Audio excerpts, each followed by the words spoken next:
Greetings from Snake Mountain Boat Works on Friday, October 20.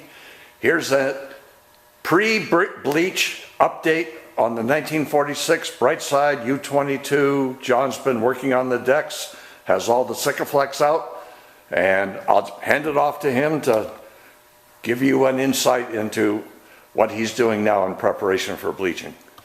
Okay, after I got the Sikaflex out, I went through and I looked for any imperfections in the deck that I could find, any cracks, any nicks. I put a piece of tape beside every spot so I could go through with a little bit of colored epoxy filler. That's the Thixo Wood? The Thixo Wood. With stain, right? Yeah, put a little bit of stain in it to match the color that the boat was going to be, and then I repaired any little imperfections that I could find. On the back deck I had a little bit more work. The front deck was just imperfections. On the back deck there was actually a split in one of the boards. Before we get there, why did we take this cap piece off? This cap piece came off so that I could get in underneath it and take out the Sikaflex that was underneath the front board right here, and that way I wouldn't be putting new Sikaflex against the old Sikaflex and have a spot where water could get down through. I want to make sure everything is sealed real good when it goes back together.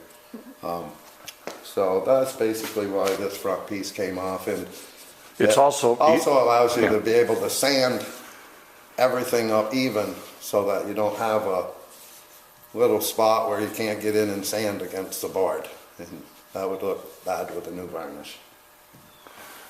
And so what have we got back here, John? On the back deck, in the center of the back deck, the center plank had a split in it, and actually the framing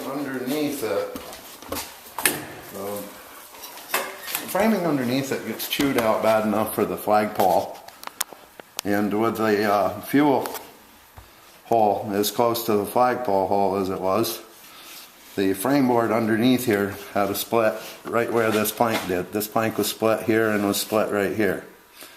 So because I have this back molding off here, I was able to dado this out and put in a Dutchman in this one. And the underneath of the underneath framing board had a split also in it, so I went underneath and I dadoed it out and I put in a plug underneath that reinforces the framing board underneath, and I did that before I fixed the split in the top plank.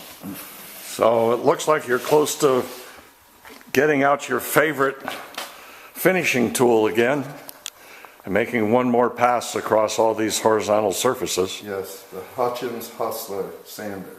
Right, it's the fine scalpel of sanding large horizontal or vertical spaces without leaving moonscapes behind. So if I'm understanding, on Monday we could have bleach out. We should be working on that. Monday or Tuesday. Monday or Tuesday, all right. Well, we'll check in with you again and check in with the 1946 U22 Brightside. Thank you so much. Bye-bye for now from Snake Mountain Boat Works.